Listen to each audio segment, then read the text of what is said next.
Ayun mga boss, i-press in na natin tong kanyang mechanical seal. Naghanap lang tayo ng pangkalso na saktong-sakto, nakakita tayo bearing. Pang TMX yata itong bearing niya to sa knuckle.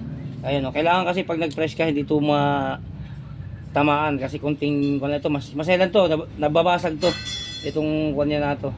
Ayun, nakakita tayo sakto. Okay, press natin. Lagyan na natin ng konting kalasa.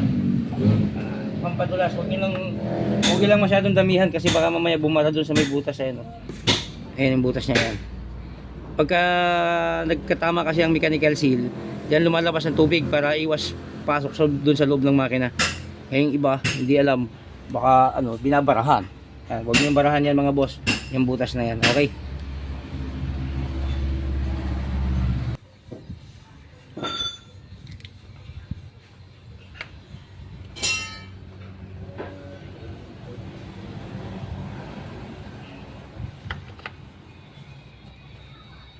Kailangan straight ang pag-press niyan. Konting tabingi lang ito, wala na, damage na.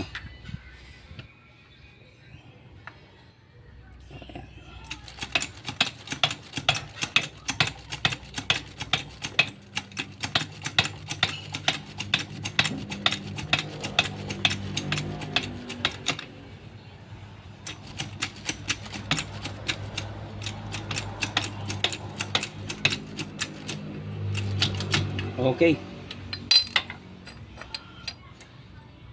So ayan na mga boss, ayan, pit na pit. Alright.